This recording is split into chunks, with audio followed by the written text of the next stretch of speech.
Welcome everyone to today's webinar, Robotics Service Line Initiatives to Navigate the New Normal.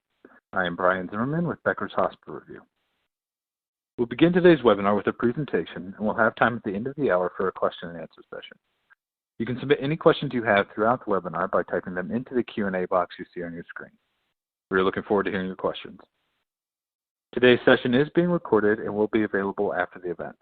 You can use the same link you used to log into today's webinar to access the recording.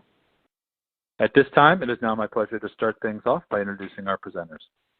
Kevin Andrews has been with Emory St. Joseph's Hospital since 2016, serving as the Chief Operating Officer.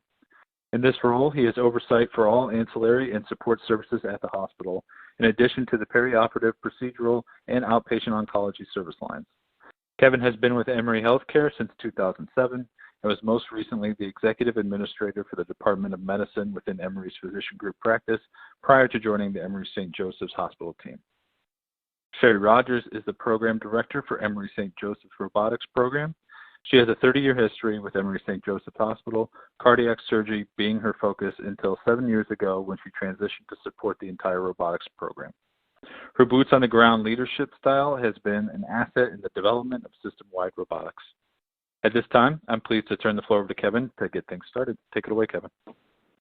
Thanks, Brian, and thanks to both the Beckers and the Intuitive teams for giving Sherry and I the opportunity to share our story here with you all today. So to cover the objectives that we've laid out here, we thought we'd organize our discussion with the audience in a couple of big topics and groups here. So we'll spend a quick moment just giving a little bit of background about St. Joseph's Hospital, really just to provide some context on how we fit in within the Emory healthcare system, but also within the Metro Atlanta market here as well. And then really spend the bulk of our time walking through what was our COVID journey here, hitting on some of the things around what we did, how we did it, what worked well, what we would have done differently in hindsight, and then really end and let Sherry recap for us how we believe the foundation and organizational structure that we put in place well before this enabled us to manage through what was obviously a pretty chaotic environment here.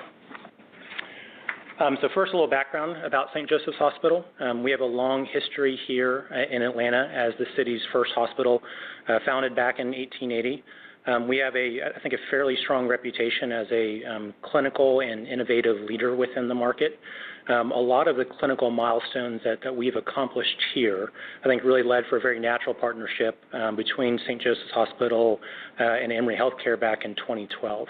I mentioned partnership there only to call out the unique relationship allowed us to preserve our Catholic health sponsorship, but we're really an Emory hospital and facility through and through. We're on Emory payroll, HR, IT, medical record systems, kind of from top to bottom.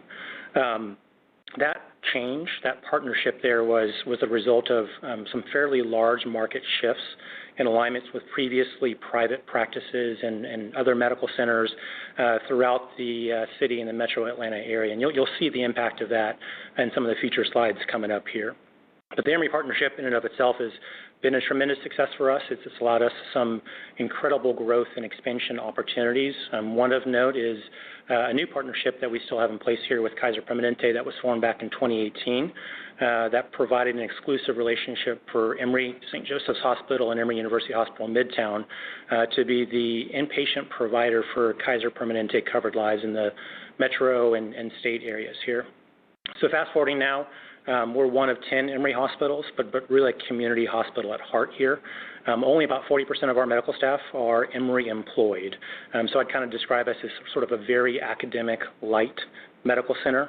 We have limited clinical trial involvement and just a smattering of 12 or 13 or so residents and fellows at any point in time. But we operate in an extremely competitive environment. I think that will resonate probably with a lot on the webinar today. Within our PSA, we have 28 competitor hospitals, the closest one of which is literally right across the front door, right across the street from our hospital here. But despite that, we've been able to maintain some very strong and successful service lines, particularly leveraging the heart and vascular service line that we've got a very good reputation in. So since I know Emory St. Joseph's isn't as widely known nationally as probably some of us here may want or like, I wanted to just call out a couple key points of recognition and accolades that we're proud of here. In particular, we have a long-standing magnet reputation and recognition history. We just received last year our 6th straight magnet designation. At the time when we received our first, it was the 3rd in the world and the first community hospital. So that's a component that I think we'll see through this presentation today is some of those core attributes in shared governance and shared decision-making were a fundamental part of how we approached many of our organizational structure components. And secondly, would like to call out that within the U.S. News and World Report rankings for the 4th straight year in a row, here both in the city and in Atlanta, we received the number 2 ranking. So a little bit about our perioperative and robotic service lines here at the hospital. So really from a surgical standpoint, we offer a fairly comprehensive program. We pretty much do everything other than transplant here at St. Joseph's. Similarly, from a robotic standpoint, we have a comprehensive set of specialties provided, covering everything but head and neck at this point in time. Uniquely for us, our program began in cardiac, and I think much of that goes back to that strong heart and vascular history that the hospitals had and some of our physician leadership in that area. But we quickly expanded into the other specialties that you see here. Right now, we have 20 trained Da Vinci surgeons operating across 4 systems here at the hospital. We're on currently 3 XIs and 1 X, all of which were part of a recent fleet standardization that we went through here at the hospital.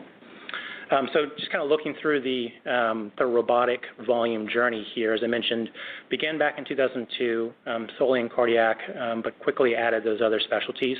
The drop that you see in 2011 and 2012 is a direct result of some of those market shifts that I mentioned that led to that partnership and that relationship between St. Joseph's Hospital and Emory Healthcare. I think a great story from this, though, is both Emory and St. Joseph's continued to invest and support the robotic program, building that back up, exceeding what the previous peak volumes were. And this past year in 2019, we clipped just a little bit over 11,000 surgeries performed robotically. I think kind of an interesting note for us here, when you look at the Emory Healthcare system, we make up about 17% of the beds, but from a robotic surgery standpoint, we represent 33% of the total system's robotic volume. So the impact of that and really the success of our surgeons in particular has been pretty phenomenal reach in terms of patients coming into our system here. So it's far beyond just the metro Atlanta area. Obviously, it consolidates in the southeast, but we're proud of many of those far-reaching aspects that touch into other aspects of the country. In addition to the patient aspect, St. Joseph's has developed a pretty robust and I think strong reputation in surgeon training as well. We've attracted physicians internationally that come here predominantly for our cardiac and thoracic mentor programs. So changing gears and hopefully not reliving too much PTSD here and going back through our COVID experience, we thought this paradigm was actually pretty helpful to kind of organize a couple of the chunks of our time and some of the actions that we took from Emory Healthcare and St. Joseph's. So when you look at the flatten phase here, this really applied to our shutdown. So how we turned off surgeries and procedures and how we managed that decision-making process and prioritized what cases we're going through at that point in time. The fight phase, as it's outlined here, kind of correlates to our restart, which at least for us proved to be far more difficult and complex than I think we anticipated. But the point here is I want to make is that this is not a discussion or a story about a rush back to 100%, but rather a deliberate and pretty methodical process, I think, to get there safely. So this is our start to finish viewpoint of surgical and census volumes for St. Joseph's going back to really the beginning of February to this past week. This probably looks eerily familiar, I think, for most organizations out there. So we wanted to walk through a couple subsets of this time frame, calling out some specific aspects. So for us, March 2nd was a pretty pivotal point. That was when the first confirmed case in the state of Georgia was realized. As to be imagined, that really kind of catapulted a lot of activities from that point on. Very shortly thereafter, on March the 11th, we saw our first confirmed case here at St. Joseph's. And that was what triggered then the case cancellation for the following week. So case cancellation for us was decided on Saturday the 14th, communicated out on Sunday the 15th.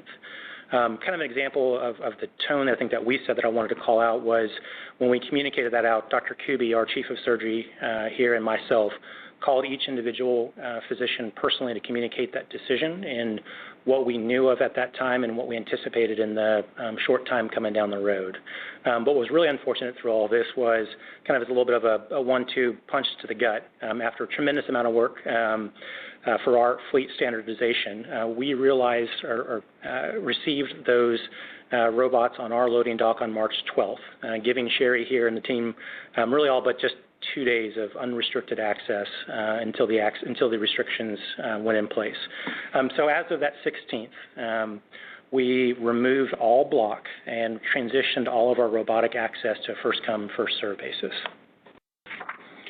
I'm sure, like everybody else too, the impact of this really sort of flipped our world upside down. And so we had to really retool what our focus and priorities and initiatives were. Thought this was kind of a helpful framework just to at a very high level, organize how we approached our system at the Emory Healthcare, from the Emory Healthcare perspective, as well as sort of a kind of an average day that we realized on the ground here in the hospital. Each of these working groups that you see across here had St. Joseph's Hospital representation, and they were tasked with a lot of the work product that guided clinical processes and protocols coming out to be fed to all the operating units and surgical and procedural areas. In particular, we had our cascading structure down through our operating unit here with our own incident command, and same thing too from a surgery and procedure working group standpoint. There was specific St. Joseph's and other operating unit surgery management and adjudication teams. What that led to, I think somewhat fortunately here, I don't know how intentionally, but a pretty succinct kind of top to bottom communication flow throughout an average day. So we sort of bookended our days with prep for that day and then ending it with a recap and plan for the next day. That happened both at a local and at a system level. But one of the, I think, the really unique and fantastic aspects that made our lives a lot easier here was we recently rolled out a daily management system tiered huddle structure. That was critical in allowing us to have timely and accurate communication up and down throughout the whole organization. In totality, to kind of give you a sense of the scale, we have approximately 720 huddles that occur during a 7-day period. So we really relied upon those and 2 other touch points, both at 8:45 in the morning and 3 p.m. in the afternoon, all hospital leadership huddles to run through what our daily situational readiness and awareness was. So one of the really important products that came out of that surgery working group that we saw on the Emory Healthcare structure on the previous page was a very detailed process to evaluate whether a surgical case could be posted, and if so, in what priority. What you see here are the surgery parameters that our team used when evaluating elective cases, time-sensitive cases, and then the associated algorithm with that will be on the following slides here. What I wanted to call out just of note, though, was when you look at aspects like ICU bed need, length of stay, use of blood products, many of those aspects naturally aligned with minimally invasive surgery and the strengths that our organizations had in both that and robotics. So looking at the surgery adjudication process and what was our tool that we went back to is really an anchor. Time and time again, if there's ever questions about applicability of a case to be able to move forward, this was the tool that we used. I won't spend a ton of time here because there's one aspect that I want to dive into in a little bit more detail, but I'll kind of walk through what sort of the high-level flow was. So starting kind of dead middle in the center there, looking at whether this was an elective surgery requested to be posted. If it was not, it would flow to either that urgent or emergent category and proceed automatically, or if it was deemed a time-sensitive case, then we would proceed with that case, subsequently following verification from the local hospital's adjudication team. And that's the part that I'll get into in more detail in the following slides. But going through the rest of the elective process, I think that's pretty straightforward, but gave us a objective set of criteria to evaluate all these cases on. So we'd evaluate whether there were flu-like symptoms, if there was any comorbidities or other potentials for complications, where the blood product would be used, what the discharge requirements would be, and if the patient would need an ICU bed post-op. If the answer was yes to any of those, it was an automatic delay or cancellation of the case. If you flow through that entire that entire algorithm and got to the proceed with case, then it would be lumped back in with the rest of those time-sensitive cases to be reviewed and prioritized. So tough part here, it's extremely difficult to try to put on one slide how much incredible work our hospital's adjudication team did. This does it nowhere near the service and justice that it deserves, but thought it would be helpful to try to give, again, a high-level overview of how the team functioned, not as much on what they did, but how they accomplished the work that they did. So you can see at the top there who the leaders were of each adjudication team for our hospital as well. We included a lot of additional participants in those phone calls that we mentioned that kind of started and stopped at the end of the day, every day, and we included all of our perioperative service line unit directors, key section chiefs or VP of procedural services, director of ops, and other stakeholders as they were needed to be pulled in to really cover and be responsible for the blue boxes that you see there. So this team managed this process from start to finish. They kept the pulse on all things needed and related to conducting surgery safely here at the hospital. From a situational awareness standpoint, they reviewed acute care and critical care beds, what our COVID census was, vent usage, blood resources, again, kind of everything top to bottom to be positioned to make an educated decision on cases to be posted.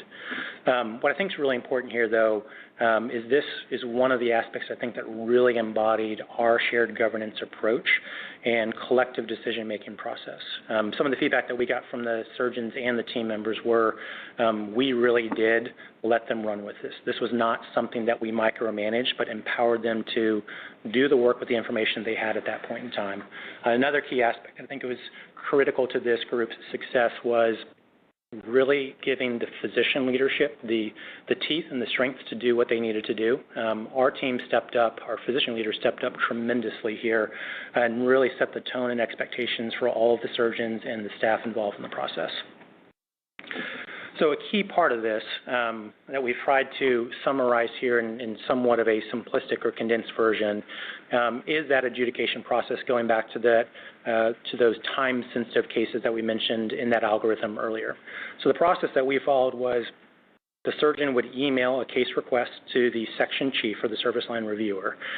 They would input or provide all of the information in those columns that you see above. Unfortunately, the screen's cut off a little bit, and you don't get other quality impacts or factors that were included, such as survival impact if the case was delayed, quality of life impact if the case was delayed, if it's an oncology case, or if complexity would increase if it was delayed. So the surgeon and the section chief would input that information in review. The service line reviewer or the section chief would respond with approval to that surgeon and enter that information into the adjudication tool, which was for us just basically a super fancy Excel file. For us, though, the benefit was that file prioritized our cases for the adjudication team and the chief of surgery to provide approval and then okay to post. At the end of the day, the tool basically, in essence, ranked all of these approved cases based on either clinical urgency and or resource needs. So once the adjudication team reviewed and prioritized these cases in light of available resources that they had on hand, the surgeon was then informed that they had the approval to post and had to do so within 48 hours, or the case would roll back into the mix for review at a future date. So it's kind of interesting looking back and reflecting a little bit to what I think we've known and have fortunately had a long-standing trust in some of the benefits of minimally invasive surgery here at St. Joseph's. And we knew they were good, but it provided a totally different dynamic when that was applied to an environment where you have an ED full of COVID or PUIs, critical care census is maxed out, if not close to max, and ongoing question about whether the next shipment of isolation gowns or whatever PPE might come in. In a situation, an environment like that, the benefit of a shorter length of stay just kind of hit home a whole lot harder. It felt different, and I think really reinforced some of those benefits for us in a totally different way. And so much credit to that really goes to Sherry and her team and the work that they've put in place for years to help build up that trust and support. So I'm going to let Sherry kind of walk through a little bit about what we did leading up to this in terms of managing this process and some of the checks and verifications that we put in place to ensure that this was a natural service line that continued. Thank you, Kevin. So as Kevin said, our years of doing robotic surgery was the proof of impact that we knew already about the length of stay, complications, and blood usage. The interesting thing, in the first 2 weeks of the COVID pandemic, we only performed 3 cases robotically. So it showed me that we really needed to get a communication out to our surgeons to let them know that even though block was gone, we had the robotic systems there. We wanted them to use them. We wanted to support their cases. And so we got that information out to them. We kept our systems first come, first serve. And so the unique thing that happened with that is we have an X, as Kevin said, and 3 XI systems. And we had very few surgeons that wanted to be on the X. But being in a first come, first serve, a lot of surgeons realized when they got on the X that it was better accepted for their procedures, and that was a very unique thing. So the next thing that we had to look at on these was the guidelines, and were robotic surgery going to be safe for us to do? Would we be able to keep our patients safe, and more importantly, our staff safe and our surgeons safe? So the first thing we looked at were SAGEs and other communications that were out there in industry to see if we met all of the boxes. We had a lot of surgeon input with this. We talked about our PPE, and we got with our infection prevention and had them review everything, and so everything was good on that avenue. But one thing that we were lacking, and we have been lacking for quite some time, was our ability for smoke evacuation in our ORs. We've had lots of discussions. We've wanted to get lots of systems in, but we just had not done it yet. And that was one thing that was critical that we had to take care of to go forward with robotic surgery. We also looked at whether or not we were cleaning our systems with the proper wipes or chemicals to make sure that COVID was not going to be an issue if we did cases with patients. So we looked at CDC, EPA, and intuitive recommendations and realized that we had put together a cleaning program about 4 years ago where we clean all of our robots first thing in the morning, all pieces, and we clean them continuously throughout in between cases. So that was a good point. We can move forward with that.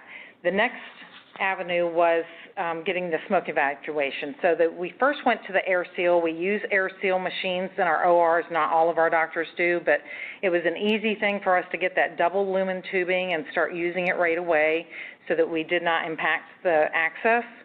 However, we started getting some complaints from some surgeons about some condensation buildup and different things with that tubing.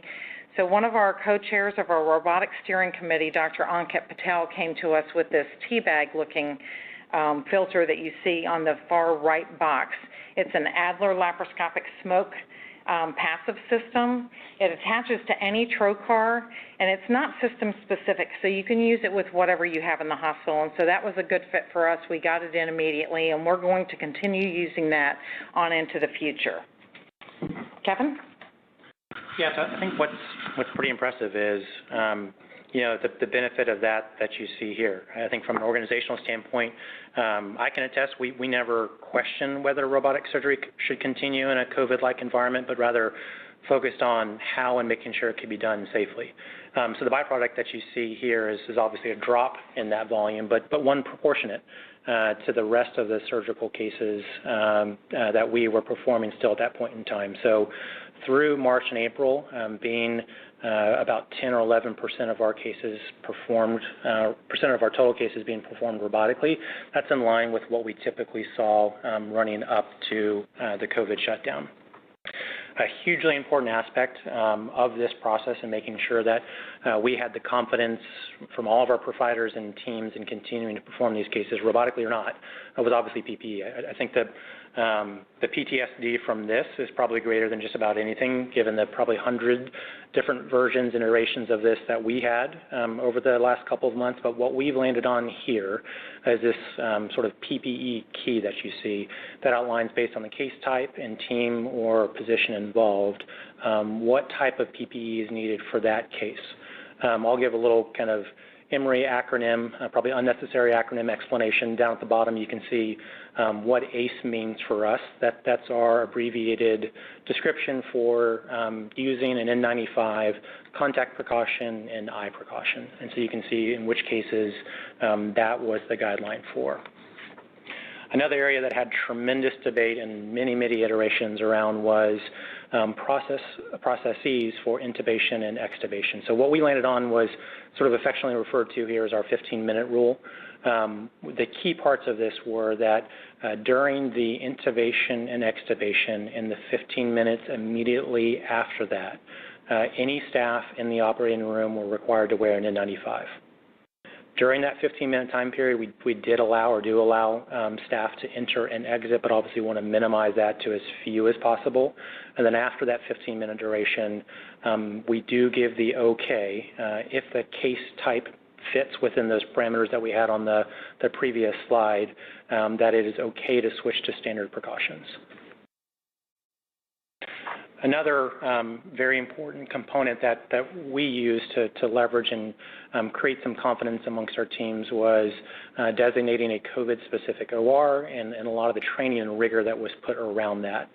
So we identified an operating room that was capable of performing any surgery, robotic or not, and set up some additional physical precautions around that environment to make sure that it met all of our infection prevention requirements. With the staff who, unfortunately, during a lot of this time had some ample time on their hands, we ran simulations daily working through those policies and procedures to make sure that they were comfortable and well-versed on all aspects of operating on a COVID patient. In addition, we kind of implemented some sort of high-tech and low-tech features to help facilitate the process as well. We added some video displays outside of the OR, baby monitors to add audio communication, all to help minimize OR traffic in and out of the operating room. In addition to that, we added whiteboards right outside of the sterile core where key milestones and date or time points in the surgery were set up to communicate externally to those outside of the operating room.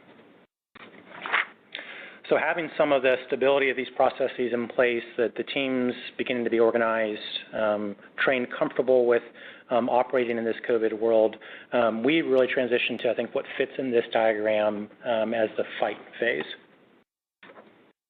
So between March and May 4th, we really, I think, accomplished quite a bit. A lot of the key aspects that we put in place helped minimize our risk to our staff and visitors. So we basically eliminated visitors, visitation to the hospital during this time, moved to masking all staff and visitors, temp and symptom screening went in place for all staff and visitors, and we saw or realized a stabilized and decreased COVID volume. So this gave us the okay to resume on May 4th essential surgery and time-sensitive surgery. We moved back to a modified block, but kept robotic surgery on a first-come, first-served basis. And during this time, we set some loose goals of kind of hitting sort of 50, 75, and 95% capacity targets over the next 3 to 4 weeks. So another key aspect that we needed to make sure that we had in place to sustain that type of a ramp-up was expanded COVID testing. So Emory Healthcare elected to phase the testing rollout, most importantly to ensure that we had the supply chain and logistics in place to handle what would essentially be the testing of all procedural embedded patients. We knew we could not risk overwhelming our lab and jeopardizing the results of those critical patients already in-house, those PUI patients. So we wanted to step through this in a fairly succinct fashion. We went through kind of every iteration, starting from phase 1 that was basically just symptomatic and high-risk patients, to what will be actually starting next week, that's not on this slide, but a phase 6, which is inclusive of any patient undergoing anesthesia. Another aspect that we knew was a difficult hill to overcome hurdle to overcome was reinstilling trust and reassurance with the public and our patients. Like the testing rollout, Emory Healthcare, we elected to stagger the marketing rollout in order to ensure that we could manage from a call center standpoint, from a clinic visit and appointment standpoint, any potential big blip in patients coming back into the system. So Emory, who really traditionally doesn't do a ton of marketing, focused on TV, print, billboard, radio, communications, kind of everything top to bottom, having a consistent message that this was a safe place. Emory is a safe place to come to no matter what the need. We reinstilled the extra precautions that we're providing for our staff and the public, and really help give a sense of confidence that we're the subject matter experts. I think that certainly applies to Emory, but I think applies to healthcare providers in particular here. And we kind of matched this with some more subtle messaging that we helped our physicians and surgeons with. So each of our surgeons would call and would communicate with our patients directly, reinforcing some of these same messages. And in particular, for those patients that had the option or were considering a robotic approach, there were some unique benefits to them too. And in an environment where there were no visitors allowed, being able to get back home with their loved ones was a real advantage that they saw. So the outcome of this, I think you can see here as sort of a feeder and an intake piece of the impact that it had on our clinic and call center volumes. We were fortunate to realize a pretty linear trajectory here of a steady increase that we're able to manage and handle. This was intentional, as I mentioned, but we as a component of the strategy sort of went all in on telehealth as an aspect during this. At its peak, we had about 65, 67% of our patient appointments being performed via telemedicine. That's always dropped back down as we've increased capacity. But I think what's great and a reflection of the success of the campaign and the efforts that I mentioned before is we're now, as of yesterday, up to about 98% of what our previous clinic volume was before coming into COVID. So the impact, jumping back to our robotic volumes in particular, having implemented those algorithms and public reassurance campaigns that I mentioned, we saw a jump back up for us in the month of May. So we bumped back up to 84 procedures, which interestingly was really right in line with what Intuitive's pre-COVID projections were for us. But I think of note, it was pretty impressive, at least to us, that we saw an all-time high in terms of percent of cases that were performed robotically here. So cycling back to the run chart that we started this portion of the discussion with, we've kind of crossed the gamut and have hit those major milestones that I mentioned there of hitting that 50, 75, 80% targets from a volume standpoint. We're recognizing right now about 60 to 70% of our block. We're intentionally keeping about a third of our schedules open, predominantly because we don't know yet still what specialties and what patients are going to be most comfortable and quickest to return back. So we're making sure that we provide that ongoing flexibility for our teams to be able to manage that. So before I hand over to Sherry, it was kind of interesting, so I was reflecting back on what I believe allowed for at least somewhat of an organized shutdown and restart of our surgical operations here, and I attribute tremendous credit to years of deliberate work developing the framework and organizational structure that allowed us to respond to an incident like this. So while she's way too humble of a person to admit it, Sherry herself she's been an unbelievable part of this. Her role really in and of itself is unique in a lot of ways, and so we're fortunate to be able to combine that with the rest of the team's effort that I believe is what allowed us to create the framework, again, well in advance of this COVID onset that could be adapted to respond to whatever was in front of us. So I'll let Sherry walk through in a little bit more detail the structure that's been put in place here at St. Joe's and some of the value that I think it provides, whether in a COVID-like world or not. Okay, thank you, Kevin. So this slide that you're seeing up on the screen right now, I'm sure many of you have seen this slide and naturally associate it with Intuitive Surgical. However, the Quadruple Aim philosophy was already very well ingrained in our own philosophy at Emory St. Joseph's. And so this shared philosophy that we have with Intuitive is a natural partnership for us to share data with them, knowledge and training. All of this helps our program become stronger over time, and I always joke a lot, and probably they don't like it, but I talk a lot about the fact that my local rep working together with our team members is like having a free FTE, and we all know we could use that.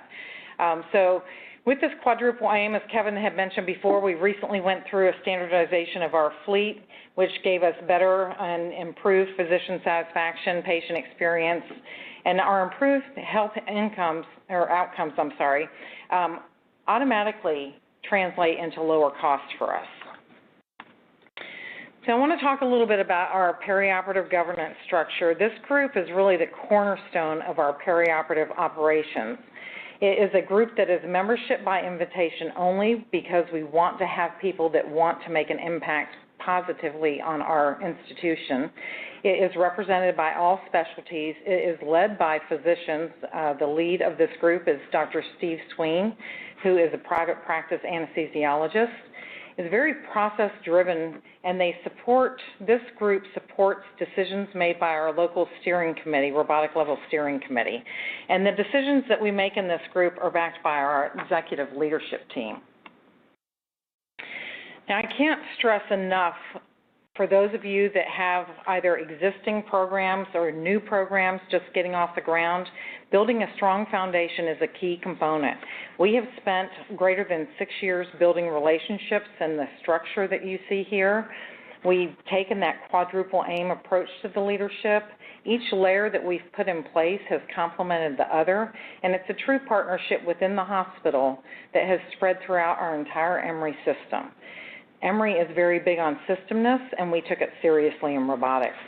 So for instance, my position, I am 100% focused on the robotic program. As Kevin said, I'm very much unique. Most people have other specialties that they deal with. This was a key for our success. It gave me the time and effort that I needed to spend to make sure that the hospital's investment pays for itself. And it has done so year after year. So I highly recommend that you look into this for your program, and I also have a dedicated robotic coordinator that complements my position. So steering committees. I know we all have steering committees of one value or another, but what I want to talk about is the relationship between our steering committees. Several years ago, we decided to break our steering committees up into 3 different levels that complement and integrate together. We have a staff-level steering committee that is driven by staff members that perform robotic surgery across all specialties, and they do peer relations and drive change through their peers. They're supported then by our surgeon and executive leadership steering committee that is responsible for taking care of the local level hospital robotics program. And then finally, we, several years ago, put in play a system steering committee so that we made sure that all 5 of our hospitals that do robotics were on the same page, heading in the same direction. One of their key elements that they took care of, those 2 steering committees, were credentialing policies so that we could get rid of dabblers in surgery, in robotic surgery, that will take your program down. So we have an executive surgeon leader at the system level, Dr. Seth Rosen, and he helps these committees keep on task. We have a lot of autonomy and support from our executive leadership in that. So the road to fleet standardization, I'm not going to spend a lot of time on this, but this was a very exciting thing that we were able to do over 5 hospitals that have over 100 trained Da Vinci surgeons. Dr. Rosen was the one that really kept the pedals moving on the bicycle with this one, and all of our executives came together to make this happen for us. So it was really exciting. I'm going to talk a little bit about this robotic dashboard. A lot of people have questions about this. This is a way for us to transparently share the information from an executive level down to our surgeons and our team members. I post this dashboard up on my bulletin board in the operating room. I've blinded my financials on here for this audience, but we do not blind our financials for our surgeons and team members. This is a tool that we use to work on problem areas. It's very complex. It has 3 pages and draws information from 3 different systems. We have outgrown this platform, and we are currently in the process of moving to Tableau to include quality measures. The key component of this one, if you see that box with all the little dots there, that red dot in the middle, this shows surgeons and helps them understand where they are in comparison to their peers. This puts them up against all the doctors at all the hospitals doing the same exact type of procedure that they're doing in time and supply use in the operating room. So it's been very unique for us to help drive change with our surgeons. Training is so important. I cannot stress how important training is, and we really got to see that during this COVID time. We are a mentor site in thoracic and cardiac surgery, as Kevin stated before. We're training programs from all over the world, so it made us understand how important the training was and that we needed to have a very formalized training program. We have created competencies by role, and advanced competencies that have been created for specialized surgery like surgical oncology, cardiac, and thoracic. These competencies are for nurses, scrub techs, and first assistants. It's routine for us. All of our team members get trained. We have gotten rid of our A and B teams. B teams do nothing but take down the morale of your operating room, and they will hold your program hostage.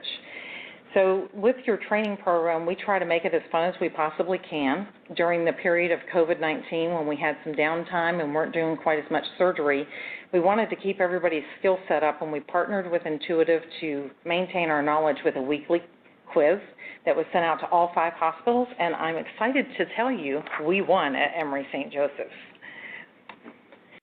So another slide here that I want to show you about our program maturity model, and I think this is really key for you as your program grows and really helping you with that strong foundation and understanding areas that you might need to work on. We were able to get this information through the MACA program with Intuitive Surgical. I'm very excited that our executive level engagement at our hospital allows us to share information with them and learn from this. We've had Genesis in-house before. We've gone to executive education programs and all the training. And as you can see, we've got about 4 boxes yet to click off to be world-class, and I'm excited to do that. I was a little bit dismayed to see that our productivity wasn't right where it should be. I thought we were in the 90th percentile, but unfortunately, it came back that we were not. We had not reached that yet. So we have some work to do on that front that we'll be partnering with Intuitive to get done. So I'm going to speak just a little bit on the lessons that we've learned, and then I'm going to turn it back over to Kevin. For me, my key takeaways on all of this that has happened over the COVID was by removing block opened up access, and maybe we need to really rethink our block. We are heavily blocked here at Emory St. Joseph's. All 4 of my robotic systems sit in block almost every day of the week, so it makes it difficult for new surgeons. The other thing that was very interesting was keeping the systems first come, first serve. Improve the surgeon's ability to book their cases very quickly. So we're rethinking that, and we currently, as we've gone back to a modified block, we've kept the robotic systems out of that block, and we've kept them first come, first serve. And that's one of the elements that has helped us ramp back up quickly in our robotics program. And this month, by the end of this month, we'll be back or more than what we were doing previous to this. And the final takeaway for me was on the staff redeployment. We had a lot of our team members redeployed all over the healthcare system, assisting with the COVID patients. And so our training foundation that we built years ago proved its effect, and that we were not taken down robotically. I could support any case that came my way. So Kevin? Thanks, Sherry. So Sherry really hit the nail on the head on a lot of the more tactical components and some of the lessons learned that I think that we gleaned from this experience. So just as we wrap up here, I thought I'd share just a couple of perspectives that I believe really made a difference on a little bit more of a macro scale. So while believe me, I've always been fundamentally an incredible proponent of creating an environment that leverages high-performing teams and the value of the work that they produce, that really came to light over the last couple of months. I've been a part of and listened to plenty of talks about the importance of organizational structure and empowerment of teams, so on and so forth, but seeing it in action in a chaotic environment really validated the importance and the benefit of that for me. So the work that Sherry outlined obviously is incredibly important, but I can't stress enough here that it has to be real and genuine. Here at St. Joseph's, we tried to live that top to bottom. We looked at small things like having our incident command located in a gift shop that we basically commandeered right off the main lobby so that physicians and staff would have direct access to our team throughout the entirety of our response efforts. So from actions like that to, as we hit on and went through, letting our adjudication team really manage that process from start to finish. So throughout all this, to me, another really big takeaway was physician leadership really became more important than ever. I think everyone in this webinar probably knows who some of their stronger physician leaders are, perhaps who some of their weaker physician leaders are, and we made sure that we intentionally put those more effective leaders in the right key roles early on, and that they had the opportunity to step up and really make an impact through an environment like this. So at the end of the day, or I guess at least knock on wood up until this point, I think all of this work gave us the tools here to ensure that throughout this experience, no patient was adversely impacted from any of the surgical delays that we had to put in place. We minimized the impact to key programs like our robotic program. We didn't lose a patient here at St. Joseph's that we otherwise did not expect to lose or for reasons within our control. And staff safety was never compromised by lack of training or availability of PPE. Sort of selfishly maybe for me, I think one of the really big benefits was we really didn't run into any disciplinary issues or problems with medical staff, providers, ticked off about concern or disconnect from what the process was or what the rules by which they were playing by. So that was huge for us.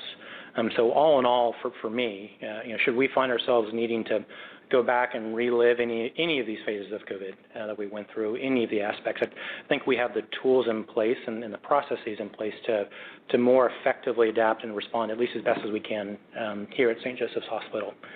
So with that, I'd like to again thank the Becker's team for the opportunity to share a little bit about our story and our structure here today, and we'd be more than happy to answer any questions that maybe have come through from the audience this afternoon.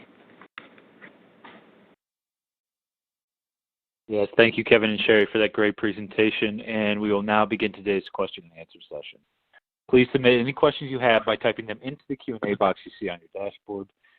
Try to get through as many questions as we can. We've had some great engagement so far, definitely appreciate it.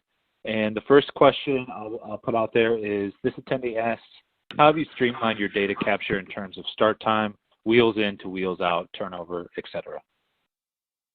So I'll take that question. We have streamlined that all with that robotic dashboard that you saw. It is a very comprehensive dashboard, so we track and post up on our bulletin board surgeon time on the console, wheels in to wheels out, our turnover times, how far ahead our surgeries are scheduled. It's all very visible on that dashboard, and that has been a huge asset for us to improve our turnover times and even our in-room times. Thank you so much for offering those details there. And the next question we'll go with, so the attendee asked, how would you deal with administration who is already adverse to robotic surgery and now is even more against this approach due to the COVID pandemic? How would you approach that difficult situation? Thanks, Brian. So we'll probably kind of combo on this. Sherry can probably give the perspective of having lived through this and I think some of the tools and approaches and resources that she's used. But I'll start with just a little bit from my perspective. Now, believe me, I recognize, I think, starting into this now is obviously difficult given, I think, what's an extremely financially constrained environment that we're all working in right now. But for us, for me, I think what really spoke volumes to the benefit of that approach was when we independently came up with those surgical parameters or surgery parameters and the criteria that helped evaluate whether a case could be posted and the priority in which that case could be posted, that really lined up pretty fundamentally with a lot of the benefits that we saw and that we've been able to realize historically from a robotics program. And so I come at it from the perspective of still having tremendous concern as we're looking at sort of spike number 2 beginning, at least for us here in the city of Atlanta. going back into a situation where there would be or could be scarcity of beds, scarcity of resources, there's tremendous benefit in and of itself there. But that doesn't even begin to cover, I think, more of sort of the regular benefits that a program like this brings to the table. And Sherry can probably speak to how the data has been used historically and how the business case has been really, I think, earned and committed to organizationally. Yeah, so we've spent a lot of time, like I said before, about 6 years have been spent on getting that partnership together with our C-suite and making sure that they understood, because I had those same types of struggles. I hear it from surgeons all the time that it doesn't make money, it's not profitable, I can do it faster, and the executives don't really understand it. So all of the things that we've put together, the training models, the dashboards, all made it very transparent and showed our results. So it was kind of making the rubber meet the road, so to speak. We had to show them with data. That's the only way you can cross that barrier, is to take the time and effort to show them with the data. And I'm happy to share any of our stuff with you that can help you along your way. Really appreciate you both weighing in there. I think some helpful advice there, especially the focus on the data is definitely key. And so the next question we'll take, we've had a ton of great questions come in, and we will get to as many as we can. But the next one we'll take is, have you surveyed surgeons on their satisfaction with your COVID procedures? Yeah, I'll take that one, Brian. So we've not done an official survey yet, but I'll tell you, I mean, really just subjectively, the feedback that we've had, the transparency that we've had, and the consistency of communications really resonated well with them. One of the pieces that I didn't call out on the sort of average day slide that we had, but I think was really important, was our Chief Medical Officer and myself during all this had a daily MEC huddle. That was a quick 15, 30-minute virtual huddle with that group to keep them informed and abreast of what was happening, what was coming down the road, what changes we knew of, what we were expecting. So that just open and constant line of communication, we just saw and realized a different response from our medical staff and from our surgeons. And I don't want to give too much weight on the fact or the benefit of nobody being frustrated, but I think the example that I gave of our doors not being knocked down, given all of the chaos around us, helped validate that they trusted the process and understood the parameters that they were working within. Thanks for grabbing that one. Go ahead. Did you have something to add? Oh, no, sorry. Okay, no problem. We'll roll right into the next question then. So this attendee wants to hear more about the robotics dashboard. So the attendee says, please discuss your robotics dashboard. How does it interface with your EHR? Who's in charge of it? So the robotic dashboard it started out as just a basic Excel spreadsheet that I pulled together from 3 different platforms. I ended up getting an analyst involved with it who automated that for all of our hospitals, and it pulls information from 3 different systems. So we get the financial information, we get all of the surgical time information. We have a placeholder in there for console times that we're looking to integrate with Intuitive on that. And I'm going to kind of bring it out a little bit further than that and say that dashboard, we also have a surgeon-specific dashboard that takes our program and looks at it for laparoscopic approach, open approach, and robotic approach, and tells us, are we doing a good job robotically, and does this make sense for us to do these surgeries robotically? So we have taken a lot of time and effort to develop this. It's had a lot of input by a lot of people. Each leader at their respective hospital gets this dashboard every month, and we go over it in our robotic steering committees as well as our teams, and like I said, I posted up on the bulletin board. So it really took the misnomer and the mystique away from whether or not people think that robotics costs a lot more money and takes a lot more time. Maybe in the beginning of your program it will, but with a lot of effort on your program and working together with your executive leadership, I think you can get rid of a lot of that variation and make it very profitable. Thank you so much. Some helpful details there about the dashboard and how you're approaching everything. And so the next question we'll take is, Do you cross-train all your staff for robotics, or do you have a dedicated robotics team? We do not have a dedicated robotics team. When I first took over in this position, we did, and that's when I talk a lot about those A and B teams. They were the bane of my existence because they held the program hostage, and I virtually could not grow the program. I could not support everybody, but it was also on a surgeon level, too, where the surgeons wanted to have specific people in their operating room. So we were taking this very seriously, and we now train everybody. So if you come to work in our hospital, you will be expected to be trained in robotics, and you will be expected to support those robotic cases like anyone else. And that was one of the main things that I believe kept our program rolling very well during this COVID time. Thank you so much, Sherry. The next question we'll take is the attendee asked, have you experienced any surgeon pushback to performing robotic surgeries lately?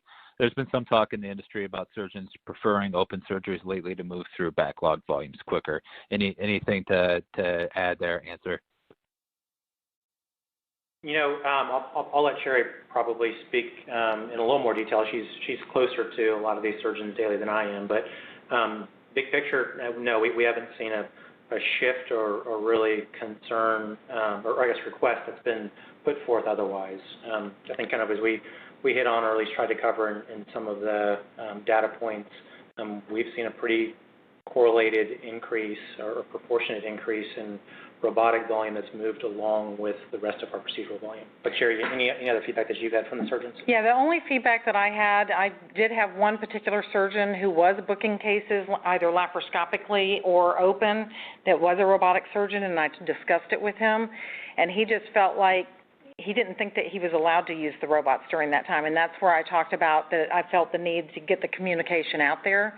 Otherwise, we did not restrict it at all. As a matter of fact, I had a brand new surgeon do her first 2 cases this week on Monday with a proctor in-house, and they went very well, and she got through them very quicker than I thought she would get through them. So no, we have not had any issues with that. Thank you both for tackling that one. The next question I have for you is, do you have any suggestions or successes you can share regarding speeding up cases with slower physicians?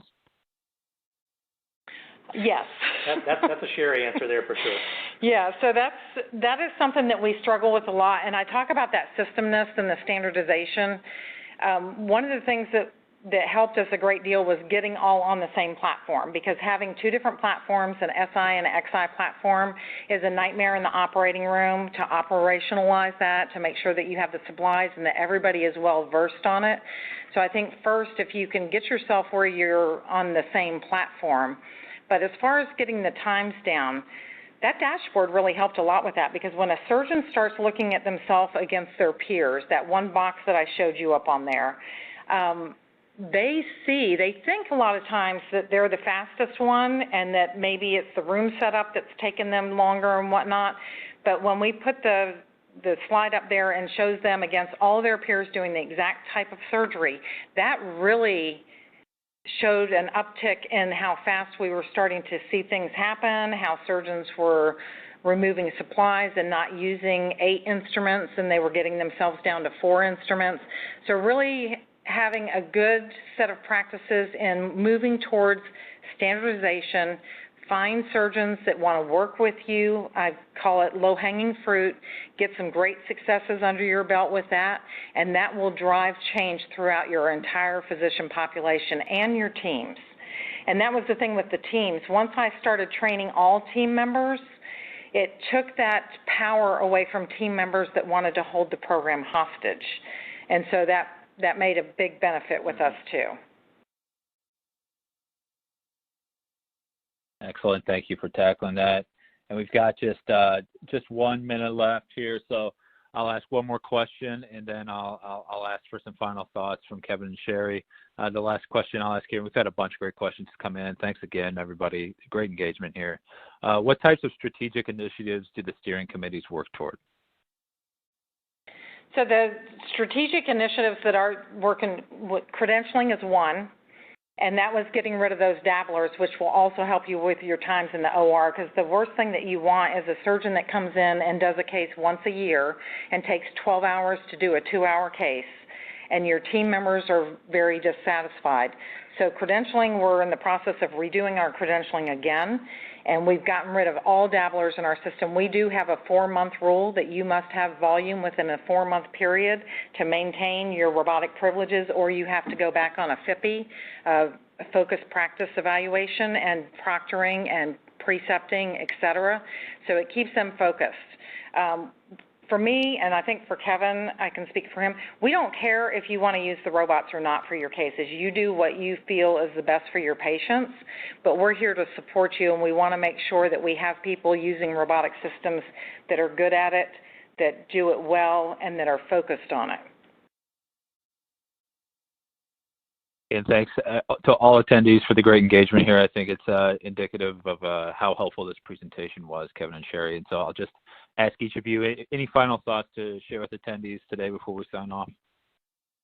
No, I think I'll be brief and just kind of wrap up with, as we're looking forward again with, a lot of ambiguity of what's kind of down the road ahead of us. I think for me and the team here, making sure that we provide as much flexibility as we possibly can to be able to pivot and adapt to whatever's kind of coming our way. That's what we're still focusing so much of our time and effort around. We want to make sure that we're able to put in place whatever communication pathway and expectations that our team members need to be able to be successful. So, I think I would just hope and encourage others, hopefully, to take a similar pathway to ensure that we're positioned as effectively as we can for whatever's coming down the road ahead of us. And so my final thing on this, I've seen a lot of questions on here that are popping up that we haven't been able to get to about would I be willing to share, would Kevin be willing to share some of the things that we've done, and absolutely willing to share that, my competencies, how we came about with our dashboard, all of those key points that have made us very successful with our program. But I want to tell you that it didn't happen overnight, and it took a lot of effort and hard work by multiple departments and team members, surgeons, our executive leadership, and it was persistence, basically, and just the ability to openly communicate and partner with everybody that got it done for us. Yeah.